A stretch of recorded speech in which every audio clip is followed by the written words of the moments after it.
লেখিকা প্রতীতি চৌধুরীর we are not same, আমরা এক নই। ও my god, what a surprise! তুই এখানে? 2 সেকেন্ড অপলকে তাকিয়ে তাপসীও বলে উঠল, তুই এখন বম্বেতে থাকিস? আরে আজ বম্বে তো কাল দিল্লি, কলকাতার ফ্ল্যাটটা পড়েই আছে। অনির্বাণে যখন যেখানে কাজ পড়ে, কাল ওর এই ব্রাঞ্চে একটা পার্টি আছে, ওরই সব দায়িত্ব, বুঝতেই তো পারছিস, হাই প্রোফাইল পার্টি। এই দেখ, ডার্ক ব্লু গাউনটা নিলাম, কিন্তু তেমন কোনো ম্যাচিং অ্যাক্সেসরিজ পাচ্ছি না। এত শর্ট নোটিশে প্রিপারেশন নিতে হয় না মাঝে মাঝে? আমি তো এবারেও খুব রেগে গেছিলাম, শেষে ওই ড্রপ করে দিয়ে গেল। আচ্ছা তুই বল তো, শুধু ডেবিট কার্ড ধরিয়ে দিলে কি হাজবেন্ডের দায়িত্ব শেষ? তাপসী একটু হেসে বলল, তুই সেই একই রকম আছিস চাঁদনি। তাপসীর শান্ত স্বরেই মনে হয় চাঁদনির ঘোর কাটল। তাপসীকে কয়েক সেকেন্ড ভালো করে নিরীক্ষণ করলো। কিন্তু তুই তো অনেক বদলে গেছিস। তুই বিয়ে কবে করলি তাপু? করলাম, করতে তো হতোই। তাপসীর মুখে স্নিগ্ধ একরাশ হাসি। কিন্তু কে? বুঝতে পারছি কোনো রিচ বিজনেসম্যান হবে, না হলে তুই আর এই ওবেরয়তে। মানে আমি তো তোকে এখানে দেখে বিশ্বাসই করতে পারছিলাম না। চাঁদনির গলার স্বরে এখনো বিদ্রুপ শুনতে পাচ্ছে তাপসী। হঠাৎ করে থেমে গেল চাঁদনির সামনের ছেলেটাকে দেখে। প্রিয়ঙ্কার দা এখানে? মানে তুই আর প্রিয়ঙ্কার দা? হা করে রয়ে গেল চাঁদনি। প্রিয়ঙ্কারের দিকে তাকিয়ে একটা ঢোক গিলে তাপসী বলল, হ্যাঁ প্রিয়, মানে প্রিয়ঙ্কার আমার হাজবেন্ড। এই বছর 2 হলো। আসলে হুট করে ডিসিশনটা নিলাম, আর মানে কাউকে জানাবার তেমন সুযোগই পাইনি। চাঁদনির মনে হলো সত্যি কি ও ঠিক দেখছে? তাপসীর মতো মেয়ে প্রিয়ঙ্করের অর্ধাঙ্গিনী কি করে সম্ভব? সময়টা পিছিয়ে যাচ্ছিল ওদের জীবনের অতীতের কোনো পৃষ্ঠাতে। রাজেশ্বরী কলেজে ওরা তখন নিউ কামার্স। চাঁদনি কোনো রকমে বায়োসায়েন্স পাশ কোর্সে অ্যাডমিশন পেয়েছিল। তাপসী ছিল ওদের একাডেমির বরাবরের কৃতি ছাত্রী। ওর পছন্দের বিষয় গণিত বিদ্যা নিয়েই ভর্তি হয়েছিল। একদিন কলেজ ছুটির শেষে ক্যাম্পাস থেকে বেরোবার সময়ই ওদের ডিপার্টমেন্টের দীপন একটা সিলভার কালারের গাড়ি দেখিয়ে জিজ্ঞাসা করেছিল, এটা কার গাড়ি বলতো? চাঁদনি গাড়িটার জানালার কাছে নিজেকে দেখে বাম দিকের চুলের গোছাটা ঠিক করে নিয়ে বলেছিল, কার আবার? কোনো প্রফেসরের হবে। দীপেন হেসে বলেছিল, চল, প্রফেসরের 19 লাখের টাকশন। এটা বিজনেস টাইকুন প্রমিত দত্তের ছেলের গাড়ি।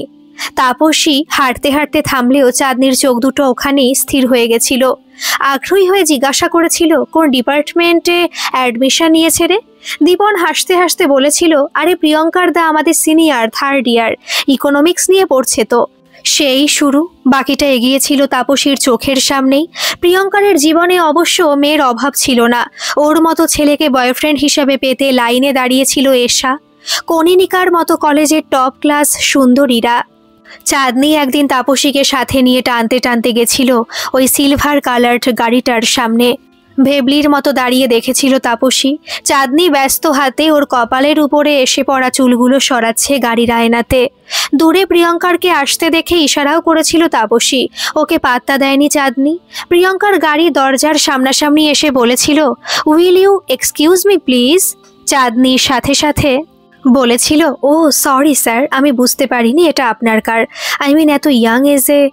প্রিয়ঙ্কার হাসতে হাসতে বলেছিল, first year? Don't call me sir, আমি 3rd year economics. By the way, nice to meet you. চাঁদনির দিকে হাত বাড়িয়ে দিয়েছিল প্রিয়ঙ্কর। মাথার মধ্যে প্রথমবার অঙ্কের সব হিসেব জটলা পাকিয়ে শূন্য হয়ে যাচ্ছিল তাপসীর। চাঁদনি এসে বলেছিল, দেখলি তো পরিচয়টা কেমন সেরে ফেললাম। তাপসী মিনমিনে স্বরে বলেছিল, কিন্তু তুই তো প্রিয়ঙ্কার দাকেও চিনতিস, আর ওই গাড়িটাও জানতিস, তাহলে? তাপসীর মাথায় টোকা মেরে চাঁদনি বলেছিল, তোর মোটা মাথাতে ওই ম্যাথমেটিক্স ছাড়া আর কিছু ঢুকবে না। পরে পরে অবশ্য তাপসী বুঝতে পেরেছিল চাঁদনির লক্ষ্যটা কি।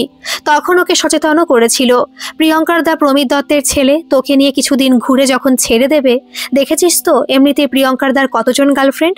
চাঁদনি অবশ্য শুনতে চায়নি, অবুঝ স্বরে বলেছিল, আগে থেকেই হেরে যাব ভাবলে হয় নাকি, ট্রাই তো করতে হয়।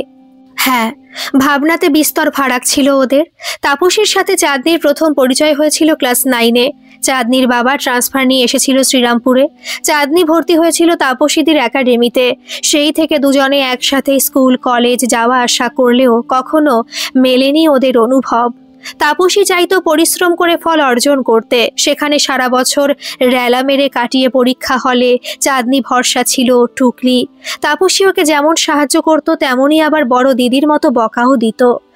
ভাবনার অমিল থাকলেও ওদের বন্ধুত্বের সম্পর্কে চির ধরেনি যতদিন না প্রিয়ঙ্কার দত্ত এসেছিল ওদের জীবনে। চাঁদনিকে বারবার ওর সাথে মেলামেশা করতে বারণ করায় চাঁদনি বলতো, দেখ যে এক্সপেন্সিভ গিফটগুলো আমি প্রিয়ঙ্কারদার কাছে পাই 7 জন্মেও বাবা সেইগুলো এনে দিত না। যদি তোর কথা সত্যি হয় প্রিয়ঙ্কারদা আমাকে ছেড়ে চলেও যায়, দেন এমন কি ক্ষতি হয়ে যাবে? আর বাই চান্স লটারি লেগে গেলে তো? তুই ভাবতে পারছিস চাঁদনি চ্যাটার্জি দত্ত ম্যানশনের বউ? তাপসীর কাছে সেদিনও ঠিক মনে হয়নি চাঁদনির কথাগুলো। ও বলেছিল, আঙ্কেলের তো একটা সম্মান আছে, সরকারি অফিসে কাজ করেন উনি, তুই প্লিজ এমন কিছু করিস না। তাছাড়া তুই নিজেও তো পড়াশোনা করে ওই পজিশনটা অ্যাচিভ করতে পারবি। রাজেশ্বরী কলেজের খোলা বারান্দাতে সেদিন হো হো করে হেসে উঠেছিল চাঁদনি। তাপসীকে বলেছিল, তুই না বড্ড ব্যাকডেটেড, বাবা মায়ের জেনারেশনের পাবলিক, শুধু মোরাল লেকচার দিস। আরে দেখেছিস তো বাবাকে, সারা জীবন ওই সরকারের চাকুরিগিরি করে পয়সা পেয়েছে, একটা ভালো লাইফস্টাইল, ডিগনিফাইড স্ট্যাটাস কিচ্ছু না। ওদের কথার মাঝেই ডাক দিয়েছিল প্রিয়ঙ্কর। কলেজের বই খাতা ভরা ব্যাগটা থেকে শুধু গোল্ডেন ক্লাচটা বের করে নিয়ে তাপসীর হাতেই ফেলে গেছিল সব। ঠোঁট দুটো উল্টে পাল্টে লিপস্টিকটা ঠিক করে নিয়ে ছুটেছিল প্রিয়ঙ্করের গাড়ির দিকে। চাঁদনির মতো ডার্ক সাইডের সুন্দরী তাপসী ছিল না। ওর তামাটে গায়ের রং, সাদামাটা মুখশ্রী, সাধারণ পোশাকে কখনো প্রিয়ঙ্করের চোখেও পড়েনি। চাঁদনির ঝলমলে হাসিতে, মায়াবী চোখের নেশায়, তন্নি শরীরের আবেশে, বুদ্ধিদীপ্ত কথাবার্তায় কয়েকদিনের মধ্যেই পেছনে ফেলেছিল প্রিয়ঙ্করের অন্য সব বান্ধবীকে। হয়তো সেদিক থেকে অনেকের সাহসীও ছিল চাঁদনি। একদিকে তৈরি হয়েছিল প্রিয়ঙ্কারের সাথে ওর ঘনিষ্ঠতা, অন্যদিকে দূরত্ব বেড়েছিল তাপসীর সাথে। কখনো টিউশনের নামে সন্ধ্যে রেস্টুরেন্ট পার্টি সেরে, কখনো কলেজের নামে সারাদিনের লং ড্রাইভে সেরে ঘর ফিরত চাঁদনি। ওর চেহারার চাকচিক্য, পোশাকের রকমারি সবকিছুই বলে দিচ্ছিল ও আর আগের চাঁদনি নেই। তাপসী সবকিছু জেনেও সত্যিটা কখনো বলতে পারেনি আঙ্কেল আন্টির কাছে। তবে আঙ্কেলের মুখটার দিকে তাকালে ওর কেমনই যেন মায়া হতো। নিজে তো কখনো বাবার স্নেহ অবধি পায়নি তাপসী। ছোট থেকে জেনেছিল মা অনেক কষ্টে বাবার চা চপের দোকানটা একার হাতে চালিয়ে ওর পড়ার খরচ জোগাড় করে। তাপসীর শুধু একটাই উদ্দেশ্য ছিল, কোনোভাবে একটা কাজ পেতে হবে, মাকে নিয়ে সম্মানের সাথে বাঁচতে হবে। তাপসীকে দেখাবার জন্য একবার ইচ্ছে করে বড় একটা শপিং মলে নিয়ে গেছিল চাঁদনি। তাপসী বারবার মানা করা সত্ত্বেও বন্ধুত্বের দিব্যি দিয়ে ওকে যাওয়া করিয়েছিল। প্রিয়ঙ্কর সেদিন ওদের সাথে ছিল না। চাঁদনি বেশ কিছু কসমেটিক্স নিজের জন্য নিয়ে যখন 1,500-এর বিদেশি ব্র্যান্ডেড পারফিউম পিওর পয়জন তাপসীকে উপহার দিতে চেয়েছিল, তখন ও তো পুরো হা হয়ে গেছিল। মলের একদিকে ডেকে ফিসফিস করে বলেছিল, সব মিলে প্রায় 1000 বিল হবে, দেখেছিস তুই? চাঁদনির চোখ মুখে একটা অদ্ভুত লোভী হাসি দেখেছিল তাপসী। ক্লাচ থেকে একটা ডেবিট কার্ড বের করে বলেছিল, কার গার্লফ্রেন্ড দেখতে হবে তো। শপিং মলে সবার সামনে জোর গলাতে বারণ করতে না পারলেও বেরিয়ে এসে তাপসী বলেছিল, তুই কিন্তু খুব ভুল করছিস। অন্যের টাকাতে বিলাসিতা করা গেলেও ভালো থাকা যায় না রে চাঁদনি। আর 1 মাস পর এক্সাম, একটু তো ভাব। চাঁদনি ছিল ভীষণ বেপরোয়া, বিদ্রুপ করে বলেছিল, ওসব তোদের মতো মিডল ক্লাস মেন্টালিটির জন্য ঠিক আছে, একটাই তো জীবন, মরে মরে বেঁচে থেকে কি হবে? আমি তো রাজ করতে এসেছি, ওসব নৈতিকতার জ্ঞান আমাকে দিস না তাপু প্লিজ। তাপসীর ভাবনা সত্যি মধ্যবিত্ত ছিল, তাই তো তারপরেও বলেছিল, জানিস আমার খুব ভয় করে যদি প্রিয়ঙ্কর দা পাস আউট হয়ে যাওয়ার পর তোকে আর, মানে এত বড়লোকের ছেলে, তোদের এত ঘনিষ্ঠতা, মেলামেশার পরেও বিয়ে না করলে। হো হো করে হেসে চাঁদনি বলেছিল, হোয়াট রাবিশ, এনজয় তো আমিও করেছি। আরে প্রিয়ঙ্কার দার মতো হ্যান্ডসাম ছেলেকে কি আর বিছানায় মানা করা যায়? আর বিয়ে না করলে সো হোয়াট, ওর থেকেও রিচ কোনো আমিরজাদা ডিজার্ভ করি আমি। চাঁদনি চ্যাটার্জির ফিগারে জাদু আছে বস, দেখছিস না? এই কয়েক মাসে প্রিয়ঙ্কার দাকেও তো সবার থেকে সরিয়ে এনেছি। তাপসী আনমনি বলেছিল, তবে সত্যি আমরা বন্ধু নই রে, আমাদের থিঙ্কিং, ক্লাস, স্ট্যাটাস সবেই অনেক ফারাক। আমার কাছে তো বিয়ে, প্রেম, লাক্সারি এসব গুরুত্বহীন। নিজের পায়ে দাঁড়াতে চাই, তাতে 10 কোটির বাংলো অ্যান্ড রিসর্ট না হয়ে 10 লাখের ঘর হলেও চলবে। আত্মসম্মান নিয়ে বেঁচে থাকার মূল্য যে অনেক বেশি। সন্ধে হয়ে এসেছিল, চাঁদের আলো ক্রমশ বাড়ছিল আকাশের বুকে। অন্যদিকে চাঁদনির গলার আওয়াজও বেড়ে উঠছিল। তর্কাতর্কিটা সেদিন রাস্তাতে চরম মোড় নিয়েছিল। চাঁদনি বলে বসেছিল, এতই যদি তোদের আত্মসম্মান তাহলে তোর মাকে চা চপের দোকানে বসতে দিস কেন? জানিস আন্টিকে নিয়ে কত রঙ্গতামাশা চলে? আর সকালে সন্ধ্যায় তোদের ওই দোকানের সামনে যে আড্ডা বসে, বলতে পারবি সেটা তোর মায়ের ওই চা চপ বিক্রির জন্য নাকি আরো অন্য কিছু? আজকে উঠে তাপসী বলেছিল, কি সব বলছিস তুই? বাবার সামান্য জমানো টাকা পড়ে আছে, মা, চপ দোকানটা না করলে আমাদের চলবে কি করে? নাকশিটকে চাঁদনি বলেছিল পাশে হরি কাকার দোকানটাও তো আছে, তোদের দোকানের সামনে ভিড়টা কেন লাগে? তাপসীর সেই সন্ধ্যেতেই মনে হয়েছিল ওর বন্ধুটা সত্যি হারিয়ে গেছে, অনেক দূরে হারিয়ে গেছে। চাঁদনি চ্যাটার্জি নয়, ওর সামনে দাঁড়িয়ে আছে শুধুমাত্র প্রিয়ঙ্কারদার অহংকারী গার্লফ্রেন্ড। না হলে যেই চাঁদনি নিজে তাপসীদের দোকানে গিয়ে ওর মায়ের হাতে সিঙ্গারা খেয়ে এত প্রশংসা করে এসেছিল, সে ওনার সম্পর্কে এসব কথা উচ্চারণ করতে পারত? তাপসী শেষবারের মতো সচেতন করেছিল চাঁদনিকে, এখনো পারলে শুধরে যা, চেঞ্জ কর নিজেকে, সবাইকে নিজের মতো নোংরা ভাবিস না। দাঁতে দাঁত চেপে চাঁদনি বলেছিল, কি আমি নোংরা? কি নোংরামি করেছি? একসাথে তোর মায়ের মতো 20 জনকে নিয়ে দোকানে বসিনি। প্রিয়ঙ্কাদার সাথে আমাদের রিলেশনটা সবাই জানে, কানের পাশ অব্দি গরম হয়ে গেলেও আর তর্কে যায়নি তাপসী। মনে মনে একটা সম্পর্কের ইতি টেনেও ঘরে এসেছিল। শুধু দুই দিকে রাস্তাটা ভাগ হওয়ার আগে তাপসী বলেছিল, we are not same dear, we are not same. তুই তোর বয়ফ্রেন্ডের টাকাতে বিলাসিতা করতে চাস, আর আমি নিজের টাকাতে মাকে নিয়ে একটা সুখের শান্তির জীবন কাটাতে চাই। তোর কাছে জীবন মানে বেপরোয়া উদ্দামতা, ফুর্তি, এনজয়মেন্ট। আমার কাছে জীবন মানে ধৈর্য, পরিশ্রম, পরীক্ষা। We are not same. পেরিয়ে গেছিল আরও কয়েকটা মাস। রেজাল্ট বেরোবার পরে চাঁদনির বাবা ভালো করে খোঁজ খবর নিয়েছিলেন। মেয়ে যে পড়াশোনাতে তেমন আহামরি নয় সেটা উনি জানতেন, তাই বলে ব্যাক আসবে ভাবেননি। কলেজে মেয়ের খবর নিতে গিয়ে জেনেছিলেন প্রমিত দত্তের ছেলের সাথে ওনার মেয়ের কেমন যেন একটা সম্পর্ক আছে। খবরটা উঠে এসেছিল ওনার অফিসেও। ততদিনে প্রিয়ঙ্করের কলেজ কমপ্লিট, দিল্লিতে একটা 1 ইয়ার কোর্সে অ্যাডমিশন নিয়েছে। তাপসী মনে মনে ভেবেছিল বড়লোকের ছেলের কখন কি মতি হয়। এদিকে মেয়ের উপরে রাগে, শোকে, ধিক্কারে, অপমানে চাঁদনির বাবা এক প্রকার জোর করে ট্রান্সফারের ব্যবস্থা করেছিলেন অফিসে। পাড়ি দিয়েছিলেন সুদূর উত্তরবঙ্গে। তেমনভাবে আর যোগাযোগ ছিল না ওদের। তবে কয়েক মাস পরে নিজেই চাঁদনি খবর দিয়েছিল ওখানের একটা পলিটেকনিক ইনস্টিটিউটে অ্যাডমিশন নিয়েছে। দিন চলছিল নিজের ছন্দে। তাপসী গ্রাজুয়েশন কমপ্লিট করে মাস্টার্সে ভর্তি হয়েছিল। একের পর এক চাকুরির পরীক্ষার ফর্ম ফিল আপ করে টুকটাক প্রস্তুতিও নিচ্ছিল। একদিন রাজ্য সরকারি একটা চাকুরির পরীক্ষার ফর্ম তুলতে গিয়ে দেখা হয় প্রিয়ঙ্করের সাথে। প্রথমে তো তাপসী চিনতেই পারেনি। প্রিয়ঙ্করই যেচে এসে আলাপ করেছিল, ভালো আছিস? সাময়িক বিহ্বলতা কাটিয়ে তাপসী জিজ্ঞাসা করেছিল, তুমি এখানে? প্রিয়ঙ্করের সেই ফর্সা রং, ব্র্যান্ডেড শার্ট, গাড়ি থেকে নামা, চোখের সানগ্লাস, পায়ের জুতো কিছুই যেন মেলাতে পারছিল না রাস্তার ধারে গোল গলা গেঞ্জি পরা এই সাধারণ ছেলেটার সাথে। প্রিয়ঙ্কর ক্লান্ত হেসে বলেছিল, দেখি যদি এটা হয়। গ্রুপ ডির রিটেনটা পাশ করেছিলাম, কিন্তু হলো না। তাপসী বিশ্বাসই করতে পারছিল না। সিলভার কালার্ড হুন্ডাই কারে উড়ে যাওয়া সেই প্রিয়ঙ্কর দা আজকের এই ছেলেটা, যার কিনা প্রতিদিন একজন গ্রুপ ডির মাস মাইনের সমান পকেট মানি লাগতো, সে আজ নিজেই গ্রুপ ডি চাকুরি করতে চাইছে। নিজের কৃতকর্মের অনুশোচনাতে দগ্ধ প্রিয়ঙ্করকে সেদিন সত্যি অন্যরূপে প্রত্যক্ষ করেছিল তাপসী। দীর্ঘশ্বাস ফেলে প্রিয়ঙ্কর বলেছিল, কতজনকে ঠকিয়েছি বলতো? চাঁদনির সাথেও যা করেছি তারপরে। আসলে এসব ভালোবাসা নয়, সবই মোহ। শাস্তি আমার প্রাপ্য ছিল রে। ভিড়ের ঠেলাতে ফর্মটা তুলে কোনো রকমের সেদিন কাপা পায়ে ঘরে এসেছিল তাপসী। চোখে মুখে জল দিয়ে বিশ্বাস করাচ্ছিল ও যা দেখেছে ঠিক, যা শুনেছে সেটাও ঠিক। ভালো আছো চাঁদনি? অনেক বছর পর নিজের এক্সকে যে এভাবেই নিজের পুরনো বান্ধবীর হাজবেন্ড রূপে দেখবে কখনো আশাও করেনি চাঁদনি। এই তো বেশ আছি, যেমনটা তুমি দেখছো। চাঁদনি ঠোঁটের কোণে এক চিলতে ব্যঙ্গের হাসি ফুটে উঠল। চাঁদনি প্রিয়ঙ্করের সামনে কিছু অপমানজনক বলে না ফেলে সেই ভয়ে পরিস্থিতি সামাল দিতে তাপসী বলল, এই তুমি ব্লেজার দেখবে বলছিলে না, একটু দেখে নাও।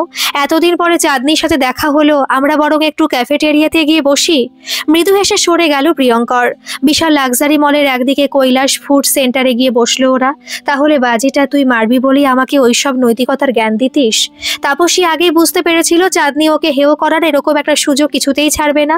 তেমন নয় আসলে প্রিয়ঙ্কর। কফি মগে একটা চুমুক দিয়ে হাত নেড়ে থামিয়ে দিল চাঁদনি। ওয়েট ওয়েট, তুই কি সব যেন বলতিস? নিজের পায়ে দাঁড়িয়ে স্বাধীনভাবে বাঁচার আলাদা সম্মান আছে। অন্যের টাকাতে বিলাসিতা করে নাকি সুখে থাকা যায় না? তো ওবেরয়ের মতো মলে আসার খরচটা তো সেই তো শ্বশুর প্রমিত দত্তই দিচ্ছে। একটা দীর্ঘ নিঃশ্বাস ফেলে তাপসী বলল, উনি অনেকদিন আগেই গত হয়েছেন। চাঁদনি কফি মগটা টেবিলে নামিয়ে দুহাতে তালি দিয়ে বলল, ওয়াও, তাহলে তো কোনো ভেরিয়ারই নেই, সব তো তোদেরই প্রপার্টি। ইচ্ছে মতো খাও, পিও, অরায়েশ করো।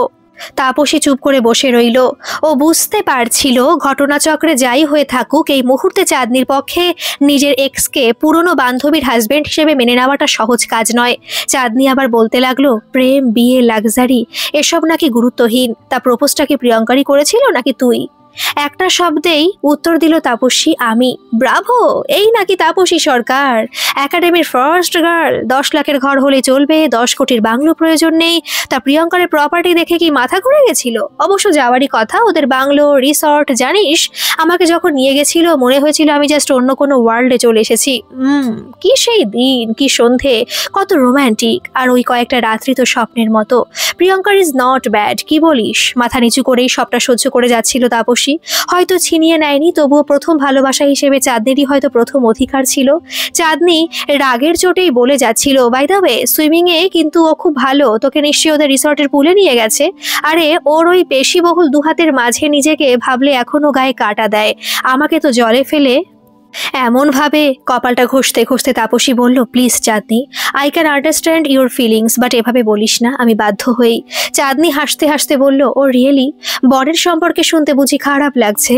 আর বাধ্য হয়ে মানে?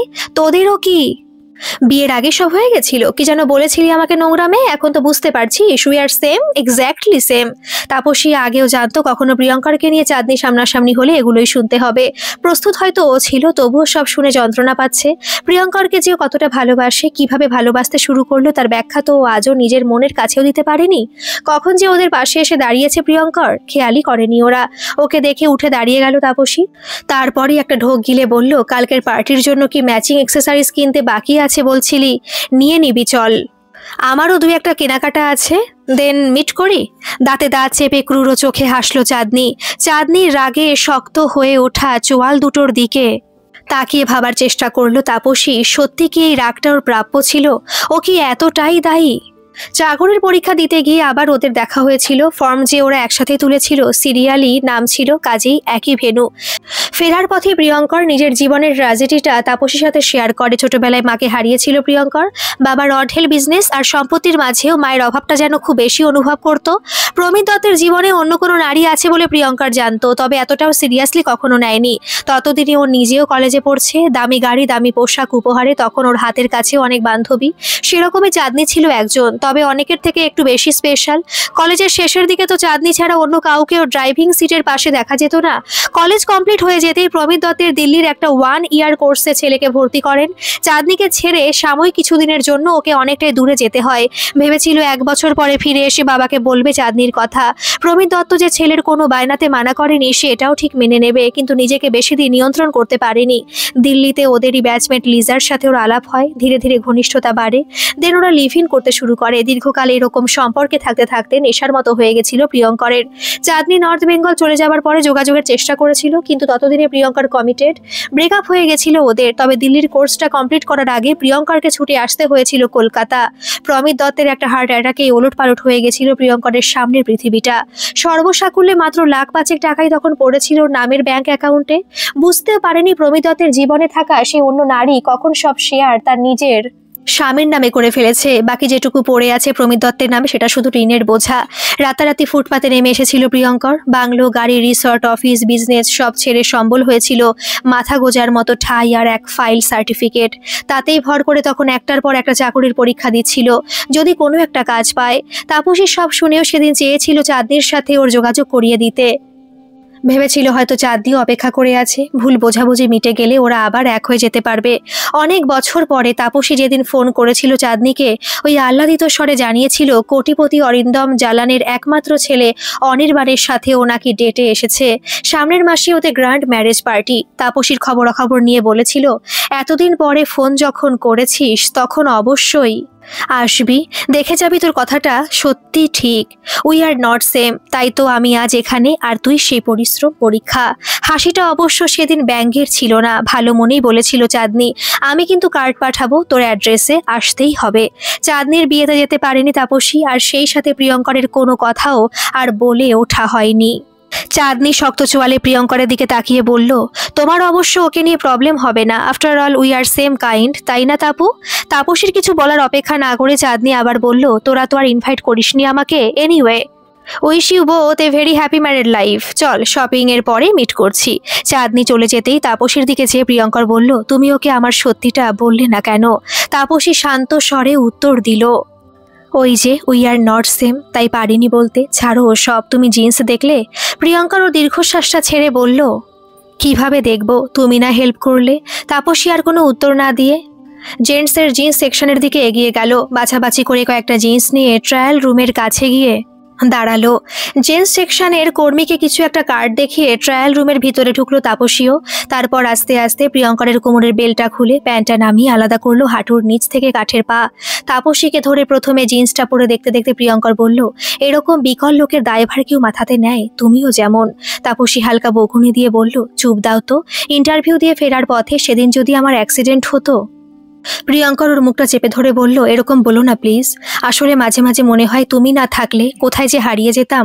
শত পাপের মাঝেও কিছু ভালো কাজ হয়তো করেছিলাম, তাই তো তোমাকে। প্রিয়ঙ্করকে থামিয়ে দিয়ে তাপসী বলল, থাক, ঘরে গিয়ে গুণগান গাইবে, এখন চলো। এই দুটোই ঠিকঠাক হচ্ছে। একইভাবে কাঠের পাটা ফিট করে ট্রায়াল রুম থেকে বেরিয়ে এলো প্রিয়ঙ্কর। মিনমিনে স্বরে একবার বলল, তোমার কখনো আফসোস হয় না তাপসী? মনে হয় না ভুল করেছো? ছলছলে চোখে তাপসী বলল, ভুল নয়, হয়তো এটাই নিয়তিতে ছিল আমাদের। না হলে আমার মতো অর্ডিনারি মেয়ে কখনো তোমাকে বিয়ের জন্য প্রপোজ করার সাহস পেত? প্রিয়ঙ্কার হা করে তাকিয়ে বলল, অর্ডিনারি? তাপসীর আর কিছু বলার আগেই ওর সেক্রেটারি এসে বলল, sorry for disturbing ma'am, but you have to go now. আপকে বিনা মিটিং স্টার্ট নেই হোঙ্গে। প্রিয়ঙ্কার ওর দিকে তাকিয়ে বলল, এসো। ইতস্তত করে তাপসী বলল, কিন্তু চাঁদনিকে বাই বলা হলো না। প্রিয়ঙ্কার হেসে বলল, এই অধমের প্রতি বিশ্বাস থাকলে যেতে পারো। তোমার হয়ে বাই বলে দেব। তাপসী একবার ওর সেক্রেটারির দিকে তাকালো। সে যে বাংলা বোঝে না তা জানে তাপসী, তবুও প্রিয়ঙ্করের কানের কাছে ফিসফিসিয়ে অভিমানী স্বরে বলল, ভাগ্যিস আর তাকে কোলে নিয়ে ঘোরাতে পারবে না, না হলে কে জানে কার কপাল পুড়তো। প্রিয়ঙ্কর আর কিছু না বলে শুধুই ওর দিকে তাকিয়ে হাসতে লাগলো। তাপসী ধীর পায়ে এগিয়ে গেল সেক্রেটারির সাথে। বাবা, কার মুখ দেখে যে আজ উঠেছিলাম। ডেবিট কার্ডের বাইরেও যে কিছু দায়িত্ব আছে সেটা তাহলে তোমার মনে পড়লো? অনির্বাণ হা করে ওর বউ চাঁদনির দিকে তাকিয়ে বলল, হ্যাঁ অবশ্যই জান, তোমার জন্যই তো এলাম। দেন প্লিজ টেল না, এই নেকপিসটা পারফেক্ট না এই লংটা ভালো লাগবে? You are always beautiful darling, সবই ভালো লাগবে তোমাকে। চাঁদনির দিকে না তাকিয়ে উত্তর দিল অনির্বাণ। অনির্বাণের চোখ দুটো যেন এদিক ওদিক কাউকে খুঁজছে। আরে তুমি তো গাউনটা দেখোনি। অনির্বাণ এবার একটু কাকুতি করে বলল, একটা ছোট্ট কাজ আছে জান, একটু সেরে নি। দেন আমি দেখছি। এবার বেশ ঝাঁঝিয়ে উঠল চাঁদনি, এখানেও কাজ তোমার? মানে তুমি আমার জন্য আসনি? চাঁদনির আরো কিছু বলার আগে কিছুটা এগিয়ে গেল অনির্বাণ। চাঁদনি আরো দেখতে পেল শুধু অনির্বাণ নয়, ওর অফিসের একজন স্টাফও এসেছে। রাগে ঠক ঠক করে কাঁপছিল চাঁদনি। একে তো তাপসী আর প্রিয়ঙ্করকে আজ একসাথে দেখেছে, তারপরে আবার অনির্বাণের এরকম আচরণ। এটা তোমার জন্য, পিওর পয়জন, দিওয়ারের। পিছন ঘুরে বড় বড় চোখে ঘুরে তাকালো চাঁদনি। প্রিয়ঙ্কর হেসে বলল, আরে বিষ নয়, তোমার পছন্দের পারফিউম। এটাই তো কখনো তাপসীকেও কিনে দিয়েছিলে, যদিও ওটা ব্যবহারই করতে পারেনি। প্রিয়ঙ্করের পাশাপাশি তাপসী আছে কিনা একবার দেখার চেষ্টা করলো চাঁদনি। প্রিয়ঙ্কর অবশ্য তার তোয়াক্কা না করে বলতে লাগলো, আসলে কি জানো তো চাঁদনি, তুমি চাঁদের আলোর মতো, যতক্ষণ থাকো তোমার স্নিগ্ধ আলোতে মন ভুলিয়ে রাখো।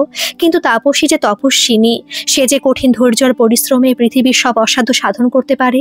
মন ভুলিয়ে নয়, মনকে আজ্ঞা দিতে জানে, বেঁধে রাখতে জানে। You both are not same. Chandni কটাক্ষ করেই বলল, তুমি কি এখানে তোমার বউয়ের প্রশংসা করতে এসেছো? প্রিয়ঙ্কর জোরে একটা শ্বাস ছেড়ে বলল, না, আমি ওর প্রশংসা করার যোগ্য বলেও নিজেকে মনে করিনি। আসলে একজন সহায় সম্বলহীন বিকলাঙ্গকে স্বামী বলে গ্রহণ করার জন্য অনেক বড় মন থাকতে হয় চাঁদনি। আমাদের সেটা নেই। বাবা মারা যাওয়ার পরে তো প্রায় ফুটপাতে এসে দাঁড়িয়েছিলাম। তারপর একদিন ইন্টারভিউ দিয়ে ফেরার পথে বাপাটা, ফুটপাতে দাঁড়াবার মতো ক্ষমতাটাও হারিয়ে ফেললাম। কি মনে করে যে মেয়েটা আমার দায়িত্ব নিয়ে ফেললো। বছর পাঁচেক এভাবে পেরিয়ে যাওয়ার পরে একদিন কাঁদতে কাঁদতে বলল, আমাকে নাকি ভালোবাসে, খুব ভালোবাসে। এতদিন বলতে পারিনি বিয়ে করতে চাই। বিশ্বাস করো চাঁদনি, হ্যাঁ বা না কোনোটাই বলতে পারিনি। ও আমার হাত দুটো ধরে বলেছিল ওর খুব একা লাগে, যেখানে যাবে যাতে আমাকে সাথে পায়। আসলে ওর মা মারা যাবার পরে সত্যি মেয়েটা খুব একা হয়ে গেছিল। কিন্তু তাই বলে আমার মতো বোঝাকে চিরকাল টেনে নিয়ে ঘোরার প্রস্তাব দেবে কখনো স্বপ্নেও ভাবেনি। হুট করে ওর সিদ্ধান্তে বিয়েটা হয়েছিল, কোনো অনুষ্ঠান নয়, ওই শৈশবত আর কি। হা করে তাকিয়ে রইল চাঁদনি প্রিয়ঙ্করের মুখের দিকে। প্রিয়ঙ্কর হেসে বলল, সম্পর্কের বাঁধনটা সবসময় নোংরা হয় না, অনেক সময় খুব বেশি পবিত্র হয়। পারফিউমটা আরেকবার প্রিয়ঙ্কর চাঁদনির দিকে বাড়িয়ে দিতেই ছলছলে চোখে দুদিকে ঘাড় নাড়ল চাঁদনি। প্রিয়ঙ্কার শান্ত স্বরে বলল, ইউ আর নট সেম। এটা ফেরত নিয়ে গেলে কিন্তু ওর কাজে লাগবে না।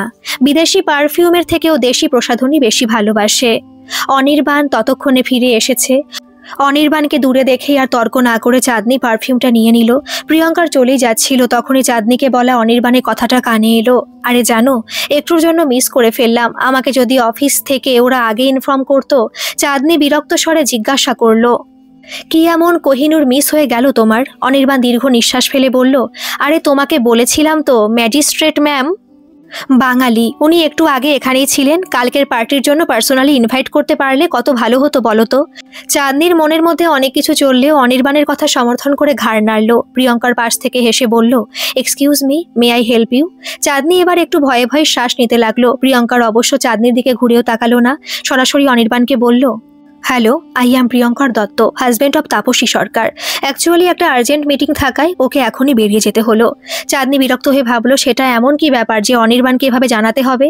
অথচ অনির্বাণের চোখের প্রতিক্রিয়া দেখে চাঁদনিও অবাক হয়ে গেল। সাথে সাথে হাত বাড়িয়ে প্রিয়ঙ্কারের সাথে হ্যান্ডশেক করে বলল, oh my god, it's nice to ma'am. কাল অবশ্যই ম্যামকে নিয়ে আসবেন পার্টিতে। We will wait for you. চাঁদনির মুখ দিয়ে অস্ফুটে শব্দটা বেরিয়ে এলো, মানে? অনির্বাণ বিরক্ত হয়ে চাঁদনিকে বলল, কি মানে করছো? ইনি ম্যাজিস্ট্রেট ম্যামের হাজবেন্ড। তারপরে অন্যদিকে ঘুরে প্রিয়ঙ্করকে আরও কিছু তোয়াজ করার জন্য ওদের অফিসের একজন স্টাফকে কিছু বোঝাতে লাগলো। প্রিয়ঙ্কর চলে যাওয়ার আগে চাঁদনির কানের কাছে আবার বলল, you both are not same. Civil সার্ভিসে র্যাঙ্ক করা আর নাইট পার্টিতে ডান্স করা এক নয় চাঁদনি। তুমি হাজবেন্ডের রোজগারে এনজয় করতে ভালোবাসো, আরও রোজগার করে হাজবেন্ডেরও দায়িত্ব নিতে পারে। You are really not same. গল্পটি কেমন লাগলো অবশ্যই কমেন্ট করে জানাবেন, আর ভালো লাগলে একটা সাবস্ক্রাইব করে আমার পাশে থাকবেন। ধন্যবাদ।